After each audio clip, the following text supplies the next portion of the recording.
Hey guys, long time no see since we last saw each other, obviously. It's been like a month now, and I'm glad to be updating again, albeit it is late, so sorry about that. But, yeah, like I said before, we were just focusing on school, because our fall semester just started, and, Faith and Paolo are like, they're the ones that are like more like focused on school, more school oriented, and I'm not. But surprisingly, for the first time, like I'm really focusing on my studies, and like well, it's mostly been cramming, but I still do get a lot of studying in, and because of that, I've been doing well in my classes. Like I've been getting A's, and like I haven't missed like any of my assignments so far. So you should be proud of me because I'm a senior and I need to start acting like one since I'm an adult. The theme for this week is movie review week. Paolo gave me the option of choosing between movie review week, like book review, like reading an excerpt of your favorite book or magazine week, and fashion police week, which I believe we're having next week. And with that, I forgot what he meant. I think it's just like talking about outfits that we wouldn't be caught like dead wearing. So yeah, that'd be fun to do. Trying to come up with like a really ugly outfit. But technically, the last movie I did see was Alice in Wonderland, the 2010 version that Tim Burton made, and I saw that last night. But I'm actually going to review a different movie called Shame with Michael Fassbender in it. It's actually been sitting on my computer for like a while now, and I don't know, for some reason like it takes me forever to like actually watch or like do or play something that I've been meaning to do or like do plan to do, but I don't know, just something compelled me to. So I watched it like a month ago or like a couple of weeks ago, and oh my god, like that movie convinced me that Michael Fassbender is a really good actor. But honestly, like I don't really have any other knowledge of movies to like compare that to. I know that he's like in X-Men First Class or something, and I've never seen that. And I know he's been in some other movies, but other than that, the only other movie I've seen with him in it is called A Dangerous Mind, and he played Carl Jung, and I didn't really think he was all that good in it. It was just a really weak movie overall, but yeah. Anyways, movie Shame. Oh my god.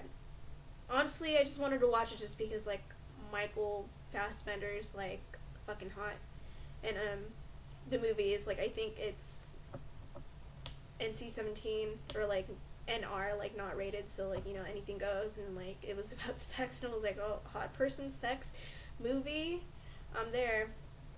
But wow, I'm really so glad that like I watched it though. I mean, because it's actually it's a really good film, and it just like totally like massacred or blew expectations I've had for that movie. But basically, without giving too much away, I'm actually doing this like video again because I made it the first time and I gave too much away, so it wasn't really a review, then like an in-depth analysis, which like I'm trying to avoid doing, or at least like in this video. I might actually get around to like making one for my personal channel if you want to check it out, because it seems like a lot of people like enjoy my reviews and my rants. Just kidding, that's sarcasm, because I've gotten a lot of like dislikes and like negative comments for it, but I don't care. You haters keep on coming, and like I'm here to serve, so suck it. The movie is basically about Michael Fassbender, who is the protagonist, and he is a sex fiend. Not because like he's mad hot and he's getting all the pussy. Well, I mean he is, but it's like it's nothing that he's doing. He's just like a total like the embodiment of a pervert. Like I'm usually pretty lax and like comfortable with sex. I've seen porn that like didn't affect me as much as this movie did, and this movie was like not trying to be porn at all. It actually tried to tell a story, and it did a good job at it. But I just like when I finished watching it, I just was left with this feeling of unsettlement unsettlingness. guess, if that's a word. Yeah, there are just some scenes that just left me like, there's this one scene in particular that left me shaking because it was like really scary.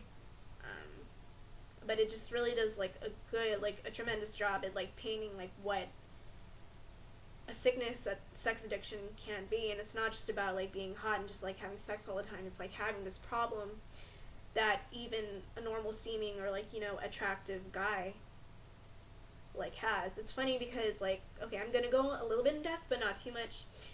He has this friend who he would like, you know, assume or, you know, stereotype into being like a creep, you know, or like a loser or a pervert because like he's married and he's like constantly trying to like hit on all the like the women, the drunk women in the bar and like, you know, try to sleep with them, like, you know, even though he's married. But like it's a deliberate contrast because like you get the sense that he's a pervert, but like not compared to like what or how like much the protagonist is, who's just like mindlessly addicted to sex. It's not even about like trying to get in anyone's pants, like, you know, it's not some kind of power play. Like he's addicted to it, and like it kind of made me like sick to my stomach almost. Because they like try to portray him as like this person who's like emotionally closed off, but like he can't connect to people like on a real level with that genuineness.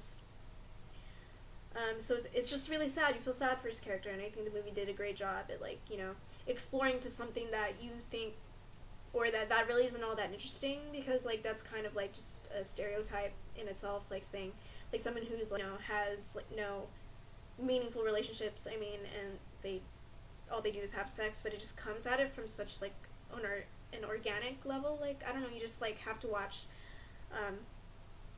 the dialogue between the people, just like how they play off each other, and just like how, I don't know, just how the movie is. But yeah, that's not really the plot.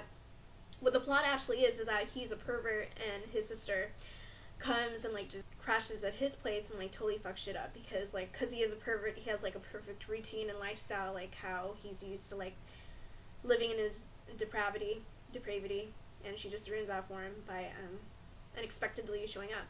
So that's basically like the plot of the movie. Sounds boring, but just like you have to watch it. I'm not gonna go into like how different they are as siblings, but yeah. So yeah, hopefully I compelled you into watching that movie. It is a great movie. I mean, if you still want to watch it for the sex, it's there. You know, it achieves on that level. So if you just want to mindlessly watch it for the sex, that's cool too. Whatever, like, cause there's a lot of it. But it does a good job at actually like connecting like why. Cause sometimes there are movies that just have sex and you're like, what? Who cares? Sex. But like, there needs to be sex in this movie because that's what the movie's about, and it does a good job. Okay, I've said that a million times, but it does a good job. Okay, so yeah, watch it. Hopefully, I made you want to watch it because it's worth seeing. So see it, and that's my review for today. Hopefully you haven't missed me too much. Okay, so see you next week. Bye.